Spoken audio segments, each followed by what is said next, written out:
Ya, mari kita berdoa kepada Bapa yang telah memberikan kami kesempatan untuk hidup.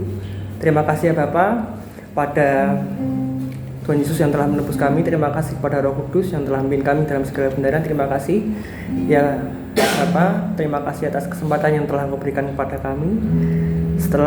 Selepas penat kami kuliah, kami bisa memanfaatkan waktu kami untuk datang bersekutu, beribadah kepadamu, memuji menyembahmu, dan terlebih mendengarkan firman-Mu. Ajar kami ya Bapa, supaya dapat menjadi terang-Mu di tengah dunia yang gelap ini. Dan Roh Kudus tolong kami, supaya kami dapat menjadi saksi Kristus, duta Kristus, menjadi lilin-lilin kecil di tengah kegelapan dunia ini. Tolong hamba-Mu, urapi hamba-Mu yang penuh dengan kelemahan, supaya firman dapat tersampaikan, menjadi hidup dalam sanubari dan juga kehidupan kami. Terima kasih ya Bapak, kami serahkan waktu kami ke dalam tangan-Mu. Di dalam nama Tuhan kami Yesus Kristus kami sudah berdoa dan mengucap syukur. Yang percaya katakan amin. Ya, shalom teman-teman semua. Shalom. Ya, gimana kabarnya teman-teman? Capek? Habis kuliah? Capek? Lemes habis kuliah? Yang kuliah sore, siapa yang kuliah sore? Yang kuliah sore pagi sampai sore, nggak apa-apa, biasa ya. Dulu nggak apa-apa, dulu Kak Nol pas jadi pengurus sama lain nggak apa-apa. Habis dari kuliah, ya kan? Dulu aja itu Selasa teman-teman. Habis dari EC langsung kuliah. Kalau langsung kuliah, habis dari kuliah langsung EC. Tapi nggak apa-apa ya teman-teman ya, tetap sukacita semua. Nah teman-teman, sini pengurus memberikan topik yang menarik dengan judul menjadi duta Kristus bagi dunia, teman-temannya. Menjadi duta Kristus bagi dunia. Nah, teman-teman, sebagai orang percaya, sebagai umat Kristen, kita dipanggil untuk menjadi duta Kristus, perwakilan Kristus bagi dunia ini, teman-teman. Nah, sebelum memulai khotbah saya akan memberikan sebuah gambar, teman-teman ya. Bisa next? Ada yang tahu teman-teman ini gedung apa? Atau yang pernah ke gedung ini siapa? Apa tidak? Gedung apa ya? Tadi sudah tunjuk-tunjuk tadi. Oh iya. Iya, sama kamu? Iya, apa? Coba. Apa gedung apa? Enggak kelihatan tulisannya. Oh ya. Nah, ya, ada yang tahu? Ya, jadi itu adalah gedung Duta Besar Amerika, teman-teman ya. Duta Besar Amerika. Nah, tentu yang ada yang bekerja di gedung ini bukan orang-orang yang sembarangan, teman-teman ya. Tentu adalah orang yang berdasi, yang cakep, yang ganteng, bule-bule, ya kan? Nah, di dalam duta besar ini orang-orang yang bertugas itu adalah duta besar Amerika, teman-teman ya, yang menjadi perwakilan negara Amerika. Ada yang tahu tugasnya duta besar itu apa? Satunya apa tugasnya duta besar? Ya, wakil negara. Satu lagi selain itu apa, cuma nongkrong duduk di depan laptop kayak gitu? Enggak, kayak gitu. Mereka punya tugas yang besar, mereka punya tugas yang agung. Jadi duta besar itu punya tugas menjalin hubungan diplomatik dengan negara. Mereka juga punya tugas untuk menjamin perlindungan bagi warga negara yang ada di Indonesia. Misalnya warga Amerika nih sedang mengalami kekerasan, ya mereka yang bertanggung jawab, teman-teman, untuk bisa menolong mereka supaya mereka itu bisa mendapat jaminan atau hak. Selain itu mereka juga mempromosikan budaya di negara mereka atau tempat-tempat wisata di negara mereka. Nah, itu teman-teman tugas dari duta besar. Jadi duta besar berfungsi sebagai perwakilan sebagai sebuah negara. Nah, demikian juga kita sebagai mahasiswa Kristen ini punya tugas sebagai perwakilan Kristus di dunia ini. Jadi duta Kristus di dunia ini untuk menyatakan Kristus bagi dunia ini, untuk membimbing orang-orang kepada Kristus, teman-teman. Nah, lalu pertanyaannya, bagaimana Kak? Bagaimana caranya supaya kita bisa menjadi duta Kristus? Apa syarat-syaratnya menjadi duta Kristus itu sendiri? Kita akan belajar sama-sama, teman-teman. Nah, yang pertama adalah kita harus memiliki hidup yang baru. Yang pertama adalah kita harus memiliki hidup yang baru. Nah, saya minta cowok yang paling pemberani gitu ya tempat ini, ya kan, yang bisa membacakan kita di 2 Korintus 5 ayat 17. Ayo. 2 Korintus 5 ayat 17. Siapa namamu? Wis. Kasih tepuk tangan dulu loh. Siapa namanya, Kak? Fabio. Oke, silakan Fabio baca. Jadi siapa yang ada di dalam Kristus, ia adalah ciptaan baru, yang lama sudah berlalu, sesungguhnya yang baru sudah datang. Ya, terima kasih Fabio yang sudah membacakan kepada kita semua. Ya, kita akan belajar sama-sama apa sih yang dimaksud Paulus itu yang lama sudah berlalu, yang baru sudah datang. Ya, yang lama sudah berlalu, artinya ya, yang lama sudah berlalu. Ya. Yang lama sudah berlalu. Artinya apa? Yang lama sudah berlalu. Artinya kita meninggalkan kebiasaan-kebiasaan lama kita. Kita meninggalkan sifat-sifat lama kita. Kita meninggalkan hidup kita yang lama, teman-teman. Ngomongin orang, ngomongin teman kayak gitu, berbicara kasar, pikirannya yang nggak bener, males, kita meninggalkan semuanya itu. Nah, kemudian selanjutnya yang baru sudah datang. Kita mengenakan hidup baru, kebiasaan baru, sifat-sifat baru di dalam hidup kita. Kita mengenakan sifat-sifat Kristus dalam hidup kita. Kasih, sukacita, kebaikan, kesetiaan, kelemah lembutan, dan juga sifat-sifat baik lainnya. Jadi saat kita menerima Yesus, natur kita diubah, sifat kita diubah.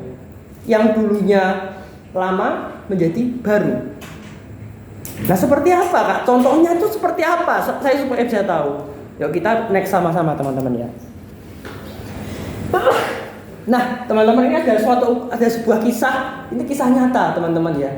Nah, ini adalah sebuah kisah nyata dari seorang yang bernama Britney Delamora, teman-teman. Nah, Britney Delamora ini adalah bintang film porno, teman-teman ya. Ini bintang film porno. Dan itu nggak main-main, teman-teman ya, teman-teman. Ini sudah membintangi berapa, teman-teman? Berapa judul film porno? 275 film porno, teman-teman. Luar biasa ya, teman-teman ya. Luar biasa ya, teman-teman ya. Apa biasa ya? Oh ya. Ya, jadi dia sudah sorry ketutupan. Nah, dia sudah membintangi 275 film porno selama 10 tahun karirnya. Jadi dia sudah membintangi film porno dari usia 18 tahun sampai 28 tahun. Nah, ini bayangkan teman-teman ya, betapa dia sudah masuk terlalu dalam di dalam kubah dosa, dalam lubang dosa. Nah, tapi akhirnya puji Tuhan teman-teman, suatu saat dia itu saat akan syuting film porno, seperti itu ceritanya. Saat dia syuting film porno, akan syuting film porno di pesawatnya, dia sudah baca kitab dan membuka kitab Wahyu. Ya, intinya situ Tuhan berkata kepadanya untuk bertobat, kayak gitu ya, untuk bertobat, dan Tuhan akan menunjukkan rencananya. Dan akhirnya yang batalkan syuting film pornonya, dan akhirnya ya bertobat, teman-teman ya. Ya bertobat, dan kemudian ia bertemu dengan pendeta yang sekarang menjadi pasangan hidupnya, dan ia menjadi apa istilahnya? Jangan kaget teman-teman, dia menjadi pendeta, teman-teman. Britney Delamora ini, dia jadi pendeta, teman-teman bisa lihat di YouTube-nya, dia jadi pendeta yang memberitakan firman ke orang-orang, dan ia menjadi berkat bagi wanita-wanita juga yang terjerat dalam industri porno seperti ini. Wow, luar biasa teman-teman ya. Teman-teman bisa melihatnya di YouTube-nya itu. Jadi dulunya yang Britney Delamora ini adalah seorang pekerja seks, hidup di dalam nafsu, hidup dalam dosa, tapi hidupnya diubahkan Tuhan, memberitakan firman, pakai Tuhan, jadi berkat, hidup di dalam kekudusan, teman-teman. Nah, secara manusia, gitu kan, secara manusia kok bisa gitu ya, kok iso gitu ya, orang kayak gini dipakai Tuhan, diubah Tuhan. Itu Tuhan, teman-teman. Tuhan dengan kuasanya bisa mengubah setiap kita. Mungkin ada teman-teman sini yang punya dosa. Aku kayak ini gini-gini terus ya. Apa aku bisa berubah ya? Nah, Tuhan bisa mengubah teman-teman semua. Tuhan bisa mengubah teman-teman semua. Kalau Tuhan bisa mengubah Britney ini, Tuhan pasti bisa mengubah kalian. Amin, teman-teman. Amin. Ya. Roh Kudusnya itu berkuasa untuk bisa mengubahkan kalian supaya memiliki hidup yang baru. Jadi hidup yang baru itu intinya adalah perubahan hidup. Inti dari hidup yang baru adalah perubahan hidup, teman-teman. Kalau tidak, teman-teman belum mengalami perubahan hidup, teman-teman tidak mengalami perubahan itu berarti teman-teman harus bertanyakan apakah teman-teman sudah hidup baru atau belum, apakah teman-teman sudah menerima Kristus. Next. Nah, masalahnya itu ada sebagian kita yang belum memiliki kehidupan baru, atau ada teman-teman yang belum menerima Kristus, teman-teman. Oh iya, mungkin teman-teman di sini ke gereja, gitu ya. Secara KTP dari lahir Kristen. Ada juga teman-teman yang sudah pelayanan, WL, pengedar patung persembahan, pemain musik. Tapi teman-teman tidak merasakan damai, tidak ada sukacita, tidak ada ketenangan dalam hidup teman-teman. Tidak ada Kristus dalam hidup teman-teman. Tidak punya tujuan hidup dalam hidup teman-teman. Teman-teman masih meragukan keselamatan teman-teman. Kalau aku meninggal hari ini, masuk mana ya kira-kira ya? Teman-teman meragukan hal itu. Meragukan akan kepastian keselamatan dari teman-teman sendiri. Apakah teman-teman seperti itu? Hidupku gini-gini aja ya kak, gitu. Jatuh bangun dalam dosa. Nah, teman-teman harus pertanyakan teman-teman, apakah teman-teman sudah hidup baru? Dan ingat bahwa kelahiran baru syarat untuk masuk dalam kerajaan surga. Dengan kata lain, kelahiran baru adalah syarat seorang menerima keselamatan. Nah, kita harus persoalkan teman-teman. Nah, seandainya, gitu ya, seandainya kalau teman-teman hari ini meninggal dunia, teman-teman masuk kemana? Ke surga atau ke neraka? Oh, aku sudah ke gereja, sudah pelayanan, sudah. Aku jadi pengurus EC, enggak menyelamatkan teman-teman. Enggak menyelamatkan sama sekali. Yang menyelamatkan hanya Tuhan Yesus Kristus. Iman kalian kepada Tuhan Yesus Kristus. Nah, pertanyaannya adalah apa? Apakah Kristus ada di hati teman-teman? Kapan teman-teman menerima Kristus? Pertanyaannya seperti itu. Saya nggak tanya teman-teman anggota gereja mana. Saya nggak tanya teman-teman aktif pelayanan berapa tahun jadi pengurus. Tapi apakah kalian sudah menerima Kristus dalam hidup teman-teman? Nah, kalau saya ditanya, kalau Pak Noel meninggal hari ini, saya akan menjawab, saya akan masuk surga karena saya sudah menerima Kristus. Saya lahir baru di usia 17 tahun, hidup saya diubahkan. Jadi kalau saya mati hari ini, saya akan masuk surga. Saya sudah mendapat tempat surga karena Kristus sudah menyelamatkan saya, bukan karena jasa saya, tapi karena Kristus. Ini penting teman-teman, dan bukan suatu kebetulan teman-teman ada di tempat ini. Ya. Saya percaya ada 1001 godaan yang menggoda teman-teman untuk tidak ikut persekutuan ini. Tapi saya percaya bahwa tidak suatu kebetulan teman-teman ada di persekutuan ini. Ada maksud dan rencana Tuhan di balik semua peristiwa. Nah, jadi kita harus persoalkan teman-teman. Nah, bagaimana kak supaya aku bisa mengalami kehidupan yang baru? Syaratnya, teman-teman, syarat mutlaknya adalah teman-teman harus menerima Kristus sebagai Tuhan dan Juru Selamat. Saya ulang. Bagaimana supaya bisa memiliki kehidupan yang baru? Syarat mutlak satu-satunya teman-teman harus menerima Kristus sebagai Tuhan dan Juru Selamat. Saat teman-teman menerima Kristus sebagai Tuhan dan Juru Selamat, Tuhan Yesus akan masuk dalam hidup teman-teman dan akan mengubahkan setiap sendi dalam kehidupan teman-teman. Dan teman-teman akan mengalami perubahan signifikan dalam hidup teman-teman seperti yang dialami oleh tadi, teman-teman. Jadi itu syarat mutlak. Jadi harus benar-benar harus dimiliki. Teman-teman harus terima Kristus seperti itu untuk mendapatkan hidup yang baru. Nah, jadi syarat yang pertama adalah kita harus memiliki hidup yang baru untuk menjadi saksi Kristus, kayak gitu. Coba kalau teman-teman ngomongnya kasar gitu, terus ngomongin orang, gosikin orang, teman-teman tidak jadi saksi, gitu ya. Teman-teman menjadi satu sambungan bagi orang lain. Nah, seperti itu teman-teman. Nah, jadi syarat pertama adalah kita harus memiliki hidup yang baru. Kemudian yang kedua, nah kita harus membawa pesan Kristus. Ya. Yang kedua adalah kita harus membawa pesan Kristus. Nah, tadi kan udah laki-laki ya. Saya minta seorang perempuan yang paling memberani bisa membacakannya kita semua. Ya, jangan tujuan. Yang sah dengan kesadaran, silakan.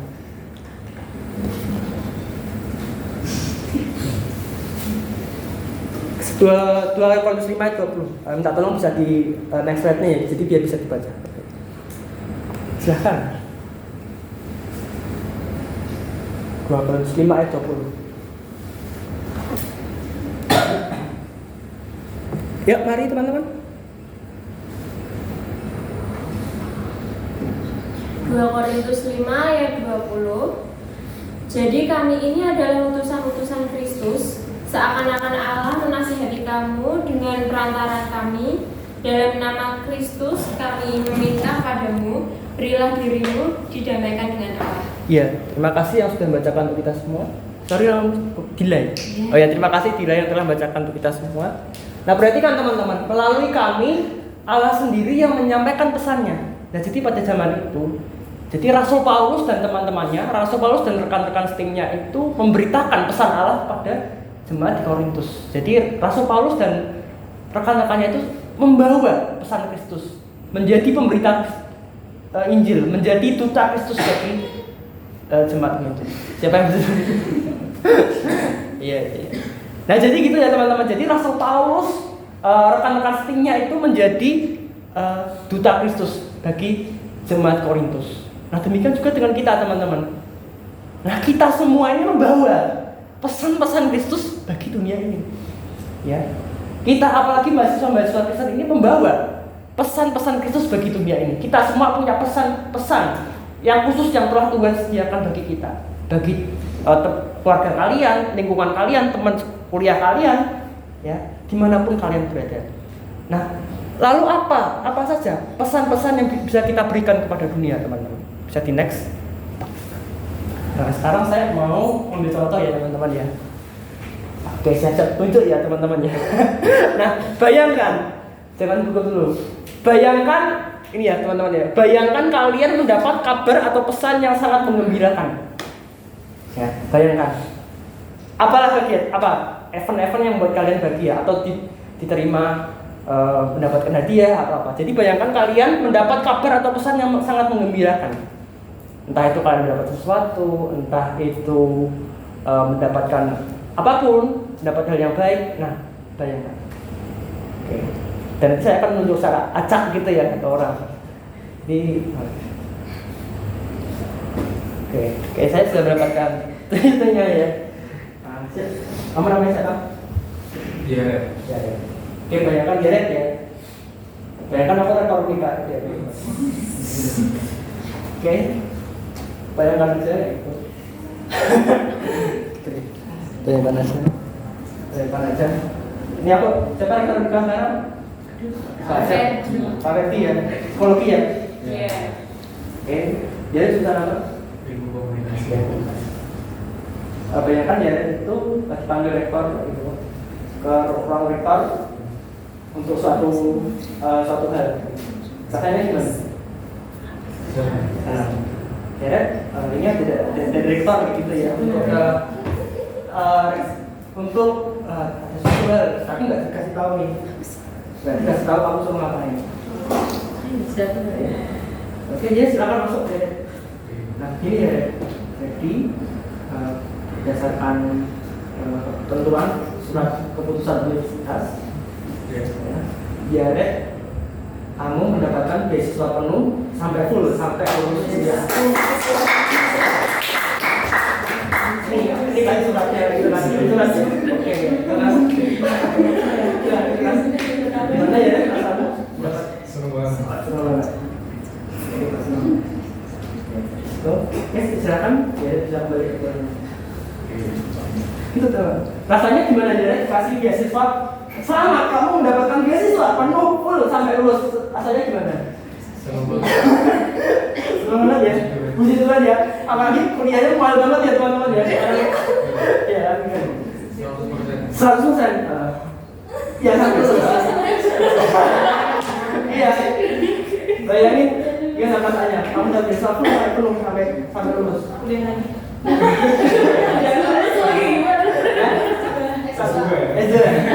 Rasanya gimana yang kamu rasain? Feelnya gimana? Speechless. Langsung lulus kayaknya. Terus seneng gitu ya? Senang banget. Nah, selain itu? Itu nggak bisa berikan kata-kata. Contoh. Amin. Iya, itu teman-teman ya. Contoh Jared dapat beasiswa. Jared dapat beasiswa 100% dari rektor penuh. Apalagi kuliah nikah mahal gitu ya teman-teman. Kalau nggak bayar nggak UAS gitu kan. Iya kayak gitu. Ya karena mengalami nggak bayar, nggak bisa UAS kayak gitu kan. Jadi harus bayar. Iya, apalagi SKS, UKP yang dari tahun ke tahun naik. Lagi selamat kamu dapat beasiswa 100% full kayak gitu. Wah, itu senang banget sih teman-teman sih. Itu senang banget. Nah, itu sebenarnya teman-teman. Ya Red senang dia dapat beasiswa penuh. Dia sampai speechless. Nah, bisa kita mendapatkan kabar sukacita, kabar gembiraan itu, kita senang, sukacita. Kan kita akan pasti membagikannya kepada orang lain. Misalnya teman-teman dapat apa? Aku dapat nih, IP-ku di atas target, kayak gitu kan. Senang, kayak gitu kan teman-teman akan bagikannya. Aku jadian nih sama pacarku nih, kayak gitu kan. Posting status, ya kan. Senang kayak gitu kan. Jalan di mana-mana di posting nih, kayak gitu kan. Di WA apa di Instagram. Senang, sukacita. Ya, itu wajar teman-teman. Jadi saat kita mendapat hal yang menggembirakan, pesan yang menggembirakan, kita pasti akan membagikannya kepada orang lain sekitar kita. Betul ya teman-teman ya. Nah demikian juga kita sudah menerima keselamatan, sudah menerima kasih Kristus. Nah kita seharusnya tergerak untuk bisa membagikannya kepada teman-teman yang lain. Amin teman-teman. Iya teman-teman. Karena kita sudah diselamatkan, kita sudah diberi hidup yang baru, kita tergerak untuk membagikannya, tergerak untuk mengajak orang lain untuk bisa selamat. Kita tergerak juga untuk terbeban untuk memberitakan Injil juga. Nah, lalu gimana caranya kita bisa menyampaikan pesan-pesan itu? Ada 3 macam pesan yang bisa kita sampaikan. Yang pertama pesan kasih. Ya. Minta tolong bisa bacakan kita semua Yohanes 3:16. Ini bebas lah, boleh laki, boleh perempuan, silahkan. Yohanes 3:16. Ini ayat terkenal teman-teman ya.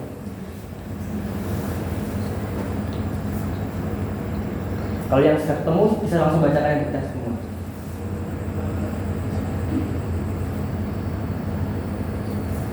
Yohanes 3:16. Yohanes 3:16. Karena begitu besar kasih Allah akan dunia ini, sehingga Ia telah mengaruniakan anaknya yang tunggal, supaya setiap orang yang percaya kepadanya tidak binasa, melainkan beroleh hidup yang kekal. Amin. Terima kasih Abraham telah membacakan kita semua. Teman-teman, tanpa kita sadari, kalau kita lihat berita sekarang ini, itu lebih banyak berita yang positif atau negatif teman-teman? Iya, negatif. Setiap hari tanpa kita sadari ya, itu semakin banyak berita tentang kriminalitas teman-teman. Betul ya?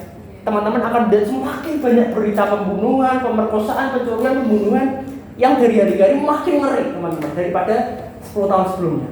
Iya, makin ngeri teman-teman. Ada orang tua bunuh anaknya, anak bunuh orang tuanya, ya, pemerkosaan.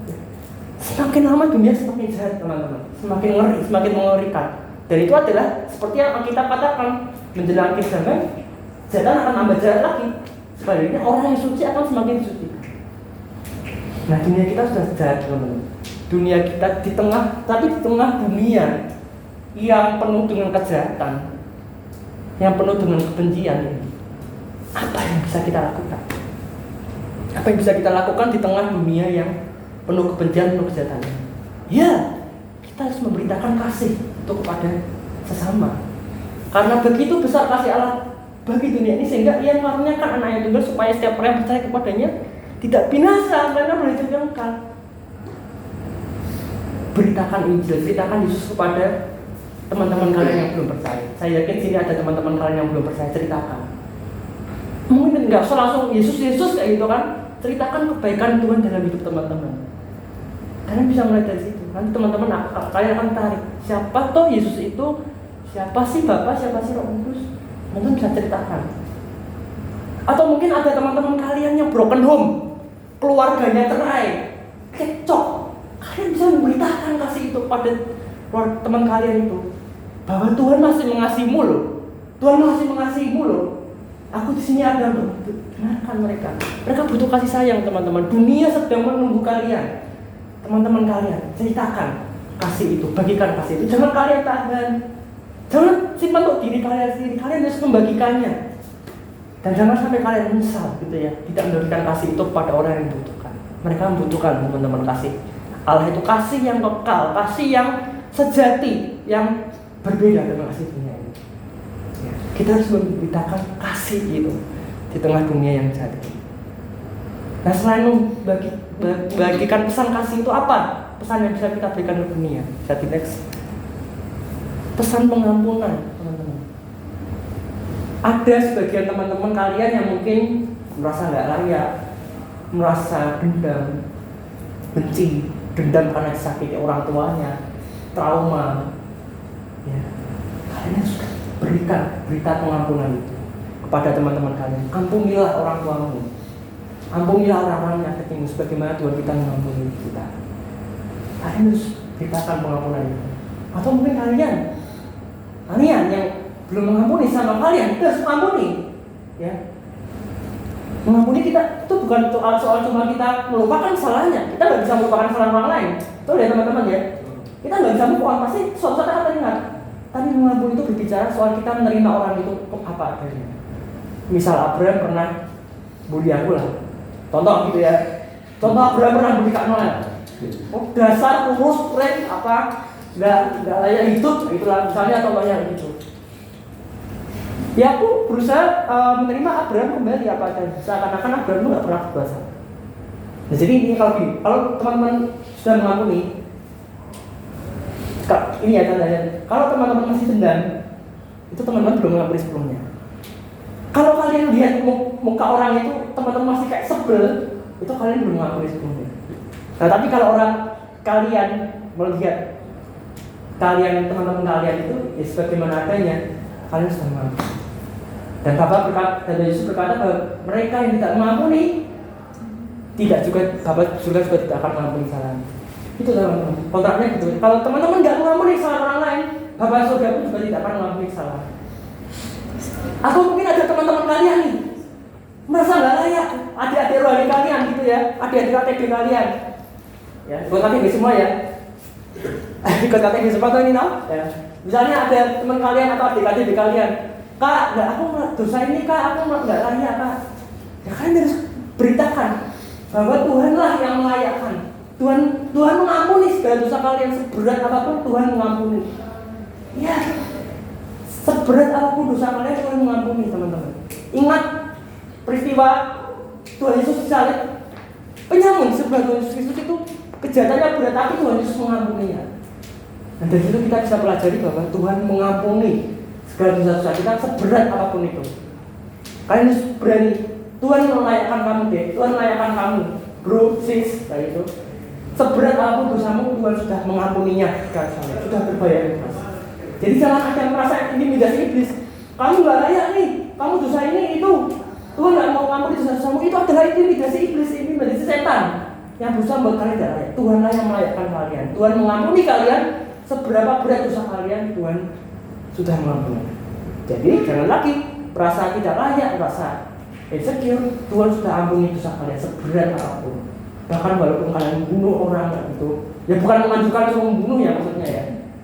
Maksudnya jika misalnya ada seorang membunuh, Tuhan mengampuni pembunuh itu. Jika ada seorang berzina, Tuhan mengampuni berzina. Tuhan mengampuni kalian seberapa dosa kalian, seberapa dosa kalian, dan Tuhan menerima kalian apa adanya. Itu ya, kita harus membagikan pesan pengampunan itu pada orang lain sekitar kita. Yang ketiga, pesan pembebasan. Enak ya teman-teman kalau misalnya kalau kita udah libur gitu kan, wah bebas tugas ya, gak ada tugas lagi, gak begadang lagi sampai malam, bebas kayak gitu. Kita semua perlu kalau bebasan, betul teman-teman? Betul, yang mereka siapa suaranya? Avio ya. Yuk kita mahasiswa lah, udah libur, yes, Juli libur semester, yes, aku bisa nge-game, aku bisa nongkrong, nggak ada tugas lagi, yes. Kita sebenarnya manusia merindukan kebebasan teman-teman. Ya. Kita manusia pada dasarnya merindukan kebebasan. Tapi masalahnya di dunia yang jahat ini, di dunia yang sudah jatuh dalam dosa ini, kita terbelenggu, kita terikat oleh dosa. Nah, ada teman-teman, mungkin ada teman-teman sekitar kalian yang terikat pornografi, masturbasi, onani, atau mungkin berkata-kata kasar. Nah, teman-teman harus beritakan Yesus itu kepada teman-teman kalian, ya, yang masih merokok juga. Teman-teman harus beritakan pembebasan kepada orang itu. Hanya Tuhan Yesus yang mampu membebaskan kalian. Percaya pada Tuhan Yesus. Yuk, ikut persekutuan Eklesia Kristi. ini hidupku bisa berubah gitu ya. Ayo ikut persekutuan. Nah teman-teman harus membagikan pesan pembebasan itu. Hanya Kristus bro, Kristus hanya Yesus deh yang bisa membebaskan kamu. Gak ada yang orang lain. Nah jika kalian tetap terus dalam gak mau dibebaskan, ya teman-teman akan terus ada di dosa kalian. Kalau kalian gak mau ngaku, ya teman-teman akan terus terikat dalam dosa itu teman-teman. Ingat saya deh, kalau kalian gak mau mengaku dosa, itu teman-teman akan terikat dosa itu terus. Yang pertama mengakui kepada Tuhan, pasti. Jika kita mengakui dosa, Tuhan akan mengampuni kesalahan kita. Yang kedua adalah kita harus mengakui juga apa? Teman-teman kita yang dipercaya, misalnya kakak KTB, mentor rohani. Nah, di situ ikatan-ikatan dilepaskan. Masuk kak? Iya lakukan teman-teman. Kalau teman-teman tidak mau cerita, ya udah teman-teman akan terikat dosa itu sampai selama. Gak tahu kan? Karena teman-teman semua yang sekarang, yuk ngakui dosa kalian di hadapan Tuhan dan juga di teman-teman yang kalian percaya. Dan juga teman-teman akan terjadi pemulihan. Terbukaan adalah awal dari pemulihan. Tapi yang ngaku dulu kayak gitu ya teman-teman. Tapi juga ada selain dosa, ada juga yang terikat oleh karakter-karakter yang negatif, teman-teman ya. Apa contoh karakter-karakter negatif? Suka marah. Siapa tuh suka marah? Jangan saling menunjuk ya. Kalau menunjukkan tiga ya jangan marah gitu ya. Terus ngomong kasar misalnya gitu ya. Kebun binatang keluar semua. Ya. Terus apa? Suka nunda-nunda, prokrastinasi, misalnya malas gitu ya. Tapi ada juga teman-teman yang minder. Overthinking. Tahu yang minder ya teman-teman ya? Rendah diri. Overthinking. Gimana ya aku ya nanti kalau ngomong di depan ya nanti kok mereka nanti kasih tanyaannya sulit apa enggak ya? Kurang percaya diri. Ada teman-teman. Saya percaya ada sebagian kita yang mengalami belenggu itu. Minder, rendah diri, kemudian kurang percaya diri. Nah sehingga itu mau menghalangi kita untuk maju teman-teman. Percaya nggak sih? Misalnya ada teman-teman, misalnya kalian lihat teman kalian, kok dia bisa gitu ya ngomong sama orang banyak, bisa pede gitu, bisa ngomongnya tastistus gitu ya, lagi bisa bahasa Inggris. Sementara aku cuma lihat aja, itu cuma aku ngomong aja nggak berani, aku takut kayak gitu. Nah teman-teman pernah seperti itu teman-teman? Ya, sebagian kita mengalaminya teman-teman. Ya.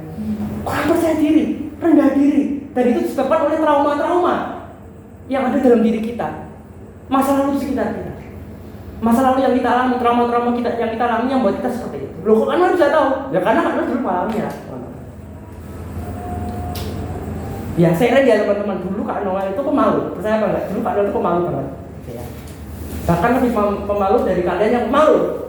Kak Noel dulu nggak berani lihat muka orang, nggak berani lihat mata orang tuh nggak berani. Jadi Kak Noel itu nunggu terus karena takut kayak gitu.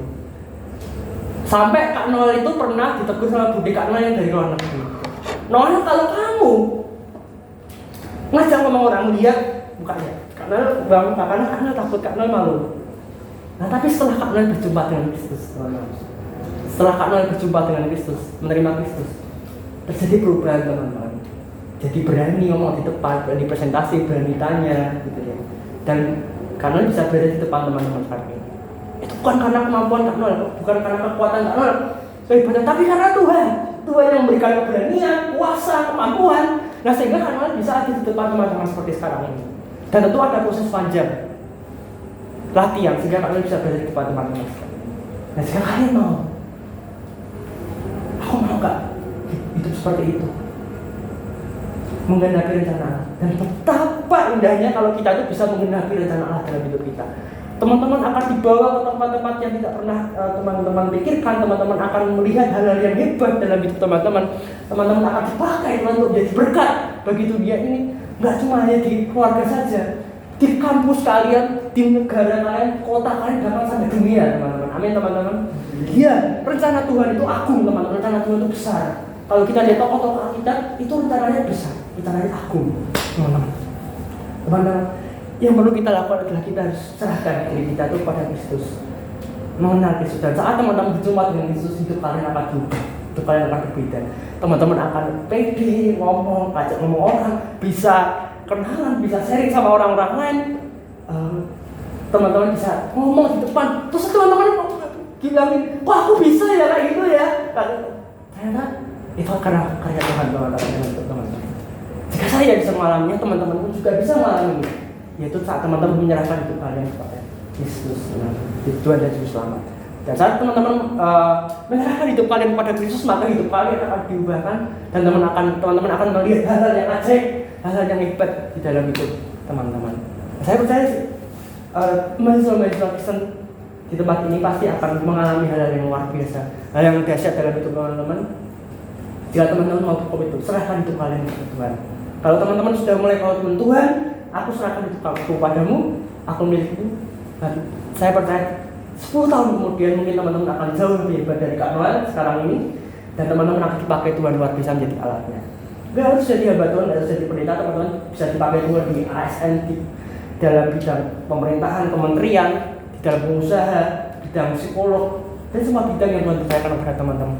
Pada intinya teman-teman jadi berkat bagi lingkungan, kamu sekalian, kota, negara, bahkan dunia. Jadi mari kita bawa pesan-pesan Tuhan itu, pesan-pesan Kristus itu pada dunia, di sekitar teman-teman. Nah sehingga orang-orang sekitar kalian bisa melihat Kristus dalam hidup teman-teman. Ya, itu intinya kita, itu inti kehidupan Kristen, supaya orang-orang itu lihat Kristus dalam hidup kita, bukan lihat diri kita. Jadi pesan-pesan apa yang bisa kita sampaikan teman-teman? Ada yang pertama, pesan kasih. Tuhan mengasihi kalian dan punya rencana indah dalam hidup kalian. Yang kedua, pesan pengampunan.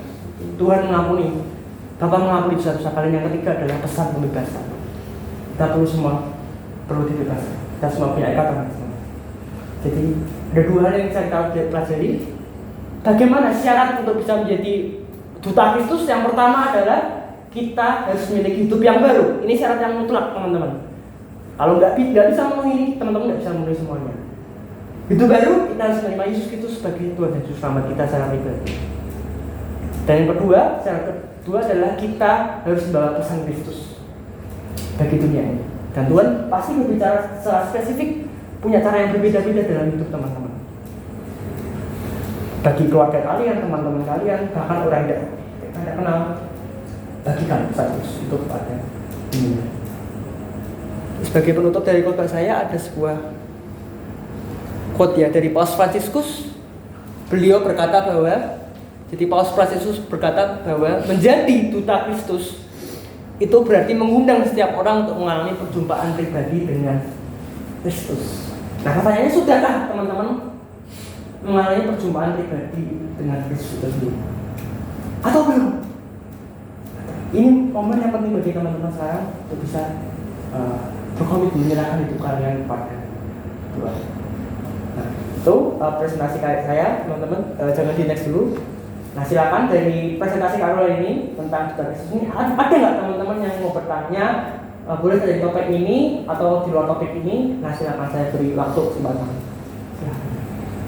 Bisa bertanya. Mari teman-teman. Boleh apa? Beri jari. Kasih namanya siapa, dari jurusan mana. Silakan teman-teman. Hari.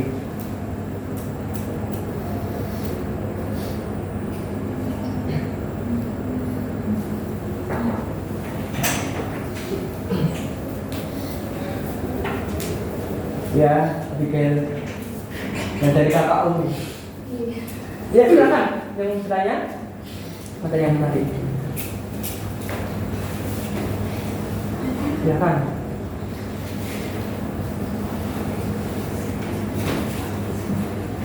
Boleh tentang apa?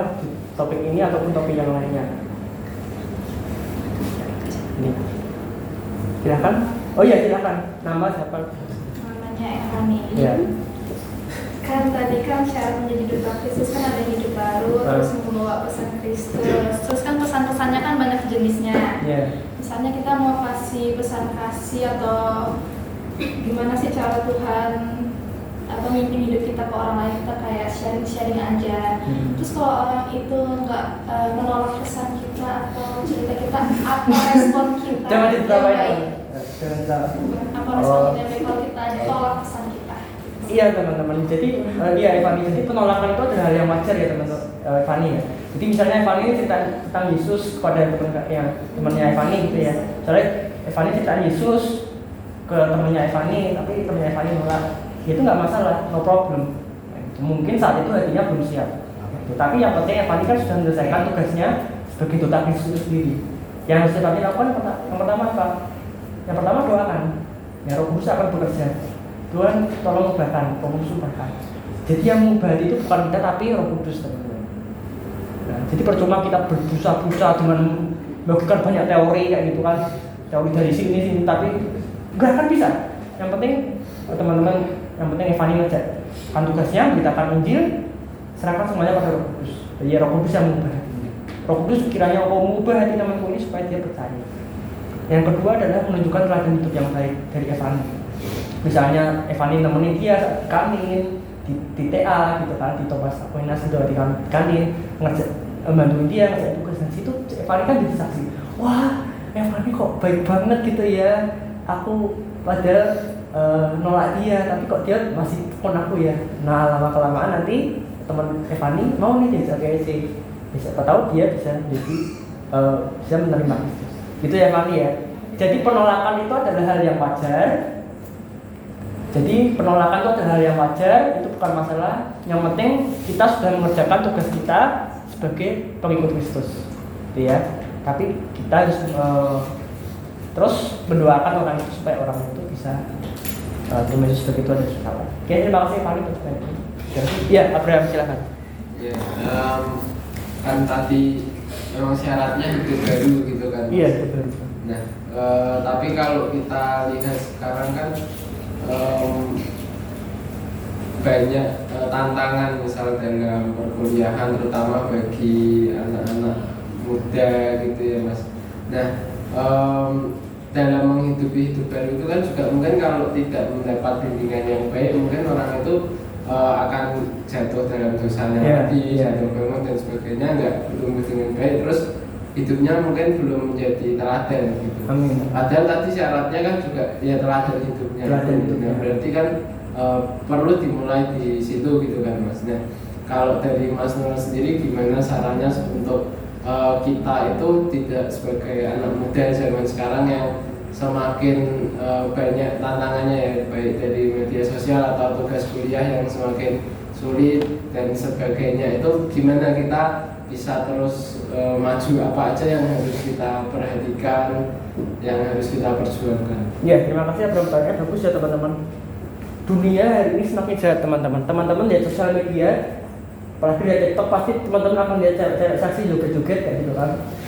Gak tahu, untuk kalian nggak punya TikTok kayak gitu. Di Instagram sekalipun teman-teman akan lihat gambar-gambar yang tidak benar gitu. Nah karena itu kita harus jadi radikal teman-teman, ekstrim. Ekstrim artinya kita sungguh-sungguh taat pada firman Tuhan, sungguh-sungguh mencintai Tuhan. Ya gimana caranya? Pertama, milikilah hubungan pribadi dengan Tuhan. Nah, teman-teman harus punya waktu saat teduh teman-teman. Kalau kalian biasanya dalam satu hari, kalau kalian setiap hari minimal 30 menit berdoa. Kalian harus punya waktu untuk doa, baca Alkitab, lebih baik lagi belajar firman Tuhan, PA secara pribadi, pendalaman Alkitab secara pribadi. Nah itu akan memberikan teman-teman power, kekuatan untuk bisa mengalahkan godaan itu. Ya. Dan situ kalian bisa jadi influence, pengaruh bagi adik-adik rohani kalian, teman-teman kalian. Situ. Nah, yang pertama saya dalam hubungan dengan Tuhan, yang kedua milikilah komunitas yang baik. Milikilah komunitas yang baik, entah itu KTB, ya sini kan ada KTB gitu ya, jadi perkantas. Kemudian selain itu juga teman-teman bisa ikut komsel, gereja kalian, connect group. Di situ teman-teman makin kuat teman-teman. Karena kenyataannya kita nggak bisa bertumbuh sendiri. Karena pun juga punya KTB, PKTB, kalau Mas Bagus yang juga PKTB-nya ada juga, dan itu sangat mempengaruhi hidup Pak Noel.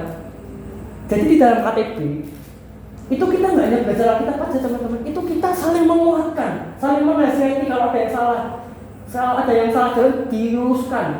Kita juga saling menjadi berkat bagi teman-teman. Jadi bagi teman-teman yang belum ikut KTB, Ayo ikut mulai dari sekarang, jangan tunda-tunda lagi. Ikutlah mulai dari sekarang. Ya memang PKTB kalian atau mentor kalian nggak sempurna, tapi teladanilah dia karena dia berpengaruh pengalaman daripada kita. Nah itu, jadi milikilah hubungan yang baik. Yang pertama, milikilah hubungan yang baik dengan Tuhan. Yang kedua, milikilah komunitas yang baik. Nah, sehingga kita bisa mengalahkan tantangan-tantangan ini. Itu ya, Bro, semoga berjalan. Terima kasih. Ya, silakan ada yang mau bertanya lagi. Ya, namanya siapa? Fatia gimana? Tolong videoin ya. Aku sana. Iya, aku kesana aja ya. Nanti enggak kedengeran. Silakan. Iya, pergi. Aku Sarah dari Sikom. Ya, kenal di Kom ya. Angkatan 3. Oke. Oh, udah siapin pertanyaannya. Nah, pertanyaannya itu apa tantangan yang mungkin dihadapi oleh duta Kristus dan bagaimana mengatasi itu? Apa tantangan yang mungkin dihadapi oleh duta Kristus dan bagaimana mengatasi itu? Oh, tantangannya dihadapi oleh duta Kristus. Kan kamu bilang tantangannya itu tantangannya dalam hal apa, spesifiknya seperti apa kalau boleh tahu? Tanya temannya. Mungkin dalam edukasi akan Contohnya kayak gimana tantangannya? mungkin dalam lingkungan sebuah pertemanan, keluarga atau masyarakat. Oke, ya paham sih. Misalnya, oke aku kasih contoh konkret aja ya. Misalnya ada teman kalian nih di sekitar kalian ajak ngerokok gitu kan. Itu kan di unik ada smoking gun kan gitu. Yuk, ayo ngerokok, enak loh kayak gitu ya. Ya. Nah, bagaimana respon kalian sebagai duta Kristus, wakil Kristus? Apakah kalian menolak atau kalian menuruti ajakan teman kalian? Nah, sebagai duta Kristus yang baik, kalian harus bisa menolak karena itu nggak benar. Ya itu nggak benar karena tidak sesuai dengan firman Tuhan. Tubuh kita adalah bait Roh Kudus. Ya. Peace. Yes. Ya. Ya, jadi kalian harus menolak. Siapa namamu misalnya? Windri yang merokok, enak loh. Nah, kamu harus menolak. Enggak, ini enggak benar. Ini enggak sesuai dengan firman Allah. Tubuh adalah bait Roh Kudus. Nah, situ Windri jadi saksi Kristus. Terus teman-teman kalian, Windri kok enggak merokok gitu ya? Kayaknya asik juga itu enggak merokok. Ya udah, teman-teman kalian ikuti Kak Windri, dan situ Windri jadi terang. Nah, gitu ya contohnya. Tantangannya, jadi yang penting tantangan itu pasti ada, yang penting respon kita dalam menghadapi tantangan itu. Ya, seperti itu. Semoga menjawab. Ada lagi? Sudah. Oke, terima kasih. Yang lain? Ada? Makasih ya. Ada? Yang lain teman-teman? Gak apa-apa. Satu lagi deh sebelum kita diskusi. Ada? Cukup? Oke.